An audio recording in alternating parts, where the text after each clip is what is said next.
Amarante, esse grupo do Internacional, ele é curto, ele é mal formado, ele tem meninos demais.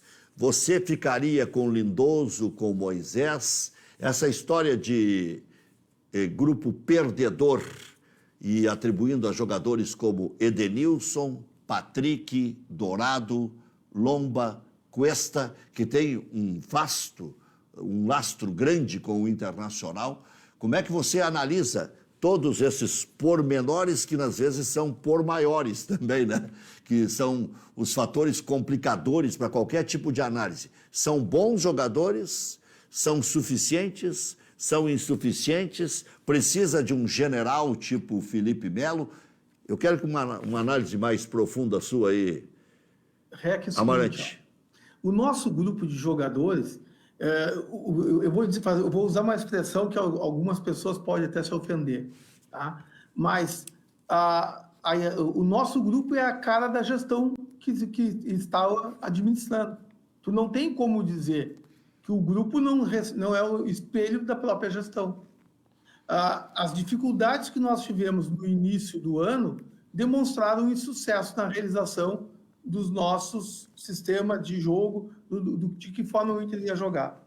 As gerações passadas, 2020, 19, 18, 17, aonde esses jogadores citados, Cuesta, Patrick, Dourado, Edenilson, Lomba e Companhia Limitada, eles vieram num momento de completa agonia da torcida colorada, que é o fato de nós estarmos na Série B no ano de 2017, saímos da Série B com essa saída que nós imaginávamos que tínhamos a obrigação de sair campeão, não saímos campeões.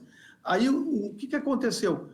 2018 o time não rendeu, 2019 não rendeu, 2020 o time se tornou vice-campeão brasileiro.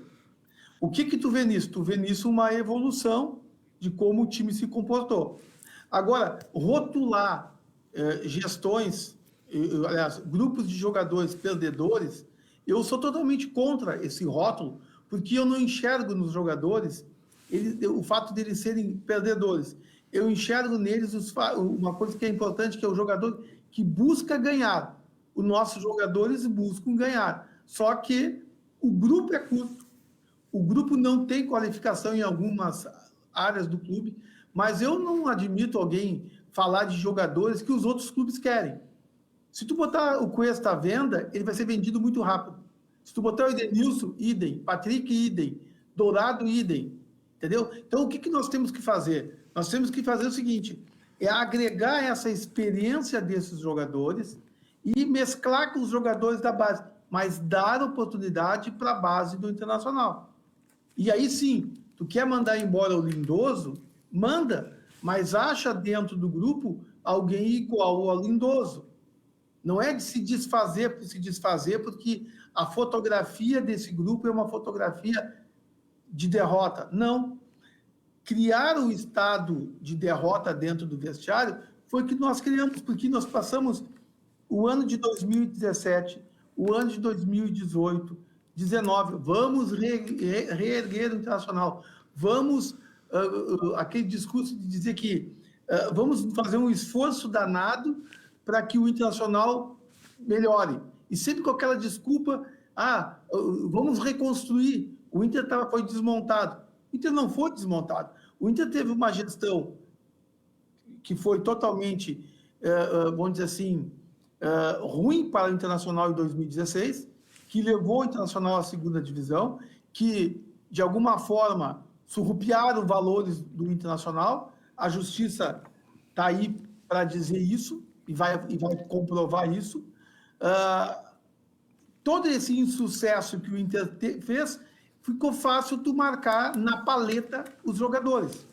E agora há pouco, até meses atrás, nós tínhamos uma campanha, de alguma forma, dos formadores de opiniões em relação a esse ou aquele atleta. O Edenilson foi para a seleção brasileira, entendeu? O Edenilson, junto com esses outros jogadores, foi vice-campeão brasileiro de 2020. Eu digo assim, Falar do grupo dos jogadores, falar mal do grupo de jogadores, é demonstrar incompetência. Se alguém fala da gestão que o grupo não é bom, não é quê, foi a gestão que formou o grupo. E não é de agora. Esse grupo vem sendo formado há mais tempo. As contratações que nós fizemos errada no nosso clube, várias contratações que jamais, atletas que jamais poderiam jogar no Internacional, estão dentro do Internacional, e muitos já foram até emprestados, gerando um custo altíssimo para a folha do Inter, que nós poderíamos ter outros atletas mais comprometidos com o nosso clube. Nós estamos pagando aí, nós temos uma outra folha de jogadores emprestados. Então, eu discordo quando se fala especificamente desses jogadores. Eu discordo que tu venha falar do Dourado, que é um jogador que sempre vestiu a camisa do clube. Por vários momentos, ele nos permitiu ter alegria, mas alguns fatos isolados em relação a esse jogador, pelo fator emotivo dele, ele está marcado por segmentos da torcida. O que nós precisamos fazer? E o que eu digo que sempre há necessidade de ser feito? Alguém tem que defender os atletas. Essa função de defender atletas não é da comissão técnica e não é do vice de futebol. Vice-futebol, ele tem as suas, a gente deixou bem claro aí, tem as suas atividades, as suas funções, do mesmo modo que o técnico tem as suas obrigações. Mas a obrigação de valorizar os atletas e permitir, vamos dizer assim, uma carcaça de proteção aos atletas, parte do presidente do clube, parte do setor de marketing do clube, parte de toda a gestão do clube como tal, para proteger esses atletas. Tu não enxerga isso. Todo mundo fala mal dos nossos atletas e tu não vê voz nenhuma defendendo o grupo de jogadores. A única coisa que eu concordo que as pessoas falam é que o nosso grupo é curto. O nosso grupo não tem reposição. Mas, individualmente, dizer pura e simplesmente tem que trocar em função que a fotografia está vencida, olha, me desculpa, se a fotografia está vencida, vamos olhar para os dois lados. Olha para a gestão e olha para os atletas. Aquela pessoa que enxerga a fotografia, ele tem que defender o seu patrimônio. E o atleta do Internacional é um patrimônio. E cada vez que a gente fala mal, mais isso se propaga na rua e menos os nossos atletas têm seu valor comercial. Aquela questão assim, de tu pegar e falar, o meu atleta, na tal posição, não está rendendo. Entendeu? Na conversa de botequim, coisa parecida, tu pode falar isso. Mas conselheiros do Internacional, gestores do Internacional, não pode vir a público depreciar esse ou aquele atleta. A gente pode dizer, de forma genérica, que nós temos jogadores que não podem vestir o fardamento do Inter. E tu já externasse várias vezes aí, muitos jogadores que não tinham, assim, que tu desconfiava da sanidade mental de quem contratou algum jogador, principalmente um lateral que nós tivemos. Entendeu? Então, eu sou favorável a tu pegar o teu grupo, tu não tem dinheiro, pega um grupo campeão, que é o grupo da Sub-20, pega esse grupo, dá rodagem para ele, como gostam de dizer aí, dá minutagem, aí tu dá minutagem para o jogador só no final do jogo, não dá minutagem do jogo completo, mas tudo bem. Dá espaço para esses atletas e mescla. Coloca um Edenilson no meio da gurizada, coloca um Patrick no meio da gurizada, para vocês verem o estímulo que eles têm de correr junto com atletas que eles consideram consagrados. É assim que tu vai formando a tua base e vai permitindo que a base ingresse. Hoje, com o trabalho que a gestão do Inter está fazendo na base, nós não podemos dizer que ele é um trabalho... Nós temos que dizer que é um trabalho exemplar, porque o clube é campeão sub-20. E nós temos lá um número reduzido de atletas. Aquilo que nós defendíamos há mais de 6 anos, dizendo a mesma coisa. Tu não pode ter num clube que forma atleta 4 categorias, 4 grupos de jogadores da sub-15, que nós tínhamos no passado. Agora nós temos lá jogadores de grupo específico para cada categoria. Então, do mesmo modo que tu pode falar isso, que é bom para o clube, vamos levar isso para o futebol profissional. Começa por um técnico vencedor, Eu achei assim, Sérgio, extremamente importante tu dizer que tu quer um técnico que tenha o Mano Menezes, que é um técnico que tem estofo para treinar o Grêmio, entendeu? E a gente não pode esconder isso. Então, de que eu finalizo, Rec, dizendo? Quando eu falo, e quando eu falo no Abel, eu sou defensor do Abel, e até vou trazer uma informação para vocês, que o Abel ontem, na Câmara de Vereadores de Porto Alegre, foi votado por unanimidade a concessão de um título de cidadão de Porto Alegre ao Abel Braga.